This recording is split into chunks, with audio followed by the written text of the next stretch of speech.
লোকসভা নির্বাচনে এককভাবে সংখ্যাগরিষ্ঠতা না পাওয়ায় গত 10 বছরের মধ্যে নানামুখী চাপে নরেন্দ্র মোদীর বিজেপি। সমর্থকদের অভিযোগ, দলের শীর্ষ নেতাদের বিতর্কিত সিদ্ধান্তের কারণেই ফলাফল বিপর্যয়। আর এজন্য নেতারাও একে অন্যের উপর দায় চাপাচ্ছেন। রোববার নতুন সরকারের শপথের আগেই গেরুয়া শিবিরে অস্বস্তি। এর মধ্যে মরার উপর খাড়ার ঘা হয়ে দেখা দিয়েছেন বিজেপি শরিক বিহারের নীতিশ কুমার ও অন্ধ্রপ্রদেশের চন্দ্রবাবু নাইডু। সরকার গঠনে তারাই একমাত্র ভরসা। আর এই সুযোগে যোগ বুঝে কূপ মারছেন বারবার দল পাল্টানো বিহার ও অন্ধ্রপ্রদেশের এই দুই নেতা। নয়াদিল্লিতে দাবি দেওয়া নিয়ে বৈঠকও করেছেন মোদীর সঙ্গে।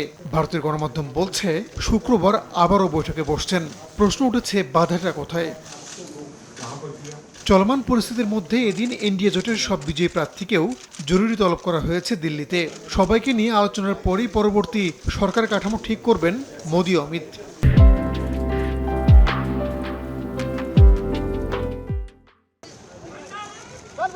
আলোচনা চলছে পার্লামেন্টে বিরোধী দল ইন্ডিয়া জোটের নেতা কে হবেন।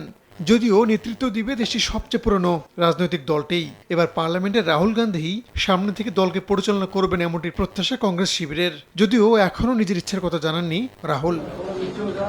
এদিকে ভারতে লোকসভা নির্বাচন ঘিরে যাবৎকালে সবচেয়ে বড় শেয়ার বাজার কেলেঙ্কারির ঘটনা ঘটেছে বলে অভিযোগ করেছেন রাহুল গান্ধী। বিনিয়োগকারীরা 30 লাখ কোটি রুপি হারিয়েছেন দাবি করে এই কেলেঙ্কারির সঙ্গে নরেন্দ্র মোদী ও অমিত শাহ জড়িত বলে ইঙ্গিত দিয়েছেন তিনি। একই সঙ্গে বিষয়টি তদন্তে একটি যৌথ পার্লামেন্টারি কমিটি গঠনের দাবিও করেছেন রাহুল। রাহানুল রানা, সময় সংবাদ।